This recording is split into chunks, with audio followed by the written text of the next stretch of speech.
यीशु के नाम में आप सबकी सलामती हो। मेरा नाम मिस जरिश है और आज मैं आपको कलाम मुक़द्दस में से एक बहुत ख़ास कहानी सुनाऊंगी। मगर कहानी सीखने से पहले मैं आपसे एक सवाल करना चाहती हूँ। आपको कौन कौन आवाज़ देता है? कौन कौन आपको बुलाता है? मामा बुलाती हैं, पापा बुलाते हैं, दादा बुलाते हैं और दादू भी बुलाती हैं, बहन भाई भी बुलाते हैं, दोस्त और कज़न्स भी बुलाते हैं और टीचर्स भी बुलाते हैं। मामा, पापा, दादा और दादी आपको बुलाते हैं। अक्सर किसी काम से बुलाते हैं, कभी पानी पिलाने के लिए, कभी बॉटल्स भरने के लिए, कभी फैलाई हुई चीज़ें समेटने के लिए, टॉयज़ और बुक्स। कभी कभी कोई बहुत ख़ास चीज़ देने के लिए भी बुलाते हैं, कभी कोई मज़े का खाना खाने के लिए भी बुलाते हैं। कभी कभी तो हम फ़ौरन खुशी खुशी मामा की, पापा की, दादा की और दादी की आवाज़ सुनते हैं और उनकी आवाज़ सुनते ही उनके कहने के मुताबिक काम करते हैं। कभी कभी हम ऐसे प्रिटेंड करते हैं जैसे हमें उनकी आवाज़ आई ही नहीं, और कभी कभी हमारा बिल्कुल दिल नहीं चाहता उनकी आवाज़ को सुनने का। मगर अच्छे बच्चे हमेशा मामा पापा की, दादा दादी की और सब बड़ों की आवाज़ को सुनते हैं और उनके बुलाने के मुताबिक काम करते हैं। हमारे दोस्त और हमारे कज़न्स और हमारे फ्रेंड्स और हमारे बहन भाई हमें बुलाते हैं खेलने के लिए और बातें करने के लिए और शायद साथ में मिलके कार्टून्स देखने के लिए, और हम खुशी खुशी उनकी आवाज़ को सुनते हैं। टीचर्स भी हमें बुलाती हैं, कभी क्लास वर्क देने के लिए, कभी होमवर्क देने के लिए, कभी होमवर्क चेक करने के लिए, और जब कोई गलत काम करें तो डांट लगाने के लिए। आज की कहानी में भी एक आदमी को एक बहुत ख़ास शख्स ने बुलाया, उसे आवाज़ दी। क्या आप जानना चाहते हैं वो ख़ास शख्स कौन था? यीशु झील के किनारे गया और सारी भीड़ उसके पास आई और वो उनको तालीम देने लगा। जब वो जा रहा था तो उसने हलफई के बेटे लावी को महसूल की चौकी पर बैठे देखा। बच्चों, महसूल कहते हैं टैक्स को। टैक्स वो पैसे होते हैं जो कोई हुकूमत, गवर्नमेंट मुकर्रर करती है, जो किसी भी काम करने वाले, जॉब करने वाले शख्स को या बिजनेस करने वाले शख्स को, गवर्नमेंट को अदा करने पड़ते हैं। यीशु के ज़माने में टैक्स कलेक्टर्स ख़ास जगह पर बैठा करते थे जिसे चौकी कहते थे, और लोग वहां आकर अपना टैक्स जमा कराया करते थे। मगर उस ज़माने के टैक्स कलेक्टर्स मुकर्रर करदा पैसों से ज़्यादा पैसे लोगों से ले लिया करते थे। मसलन अगर उन्हें 100 रुपये टैक्स देना होता था तो वो लोगों से 200 रुपये टैक्स ले लिया करते थे, और लोग इन टैक्स कलेक्टर्स को बिल्कुल पसंद नहीं करते थे। और लावी भी एक टैक्स कलेक्टर था, महसूल लेने वाला था। यीशु ने जब लावी को देखा तो यीशु ने लावी को आवाज़ दी और उसे अपने पास बुलाया और उससे कहा, मेरे पीछे हो ले। लावी ने यीशु की आवाज़ सुनी और वो यीशु की आवाज़ सुनकर उठा और उठकर यीशु के पीछे हो लिया। यीशु लावी के घर गया और वो उसके घर में खाना खाने बैठा, और बहुत सारे महसूल लेने वाले और गुनहगार लोग यीशु और उसके शागिर्दों के साथ खाने बैठे, क्योंकि वो बहुत सारे थे और यीशु के पीछे हो लिए थे। और फरीसियों ने जब ये देखा तो उन्होंने कहा कि ये क्या, ये तो गुनहगारों और महसूल लेने वालों के साथ खाना खाता है। और उन्होंने उसके शागिर्दों से कहा कि ये तो महसूल लेने वालों के साथ खाता पीता है। यीशु ने ये सुनकर उनसे कहा कि तंदुरुस्तों को डॉक्टर की ज़रूरत नहीं, तबीब की ज़रूरत नहीं, बल्कि बीमारों को डॉक्टर की ज़रूरत है। और मैं रास्तबाजों को नहीं बल्कि गुनहगारों को बुलाने आया हूँ।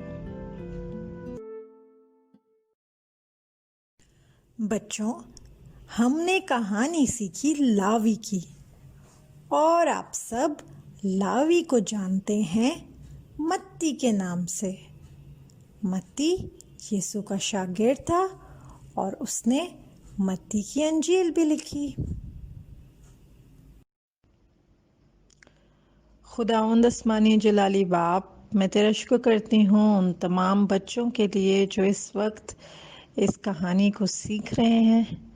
आए खुदावंद आसमानी जलाली बाप, तो इनमें से एक एक को बरकत दे, इनके ख़ानदानों को बरकत दे। आए बाप आसमानी, तू हम में से एक एक को फजल दे कि हम तेरी आवाज़ को सुनने वाले हों। आए बाप आसमानी, हम तेरी आवाज़ को सुने और तेरे पीछे पीछे चलने वाले हों, तेरे हुक्मों पर अमल करने वाले हों। और खुदावंद आसमानी जलाली बाप, हम अपने घरों में, अपनी ज़िंदगियों में तुझे दावत देने वाले हों, तू हमारी ज़िंदगियों का बादशाह हो। हाय बाप, इन नन्हे बच्चों को बरकत दे, अपनी पूरी और मुकम्मल पहचान दे। और खुदावंद आसमानी जलाली बाप, ये तुझे जाने, तुझे पहचाने और तेरे पीछे चलने वाले बन सके।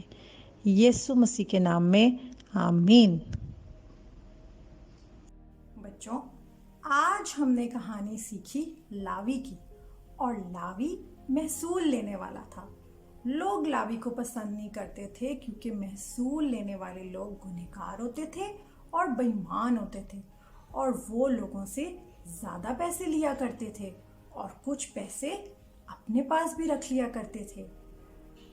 मगर जब यीशु ने लावी को देखा तो यीशु ने लावी को आवाज़ दी, उसे बुलाया और लावी ने 3 काम किए।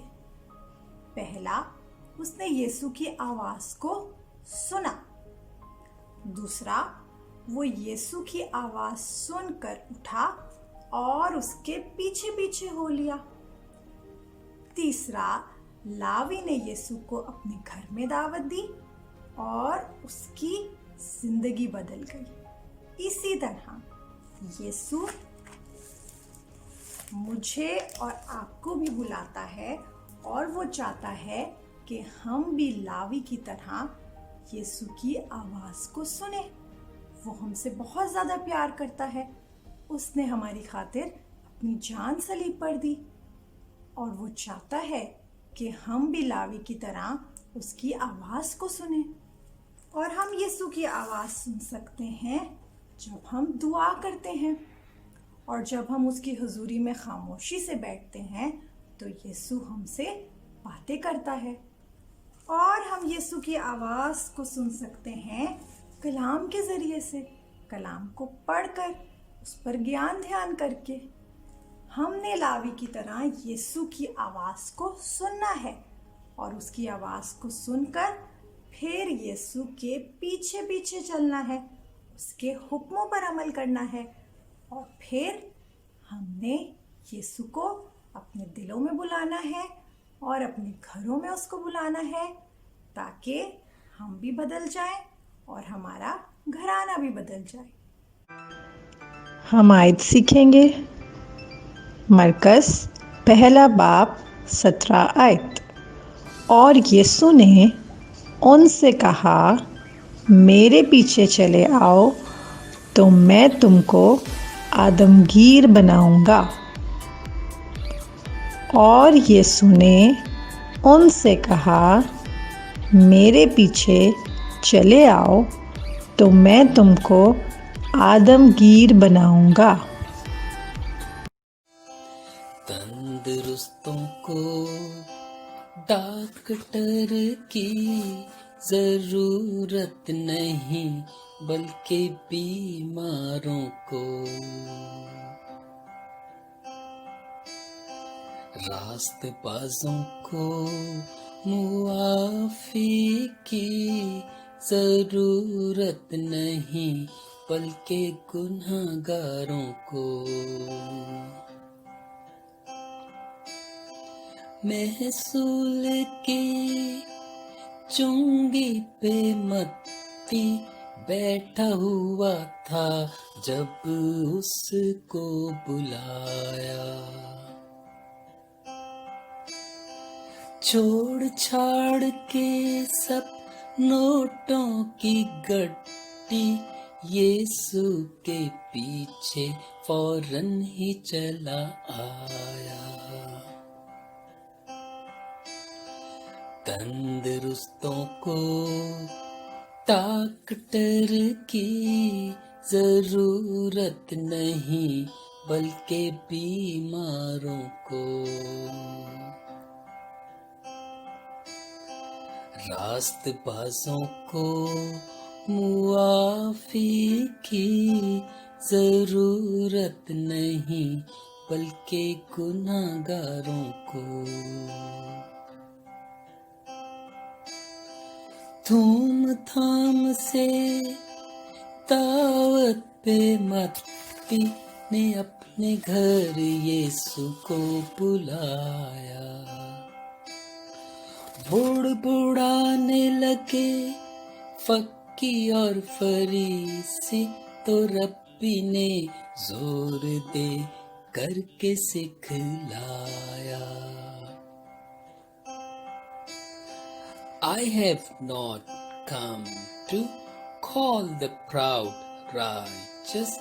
I have not come to call the proud righteous, but the poor sinners, to make them the winners.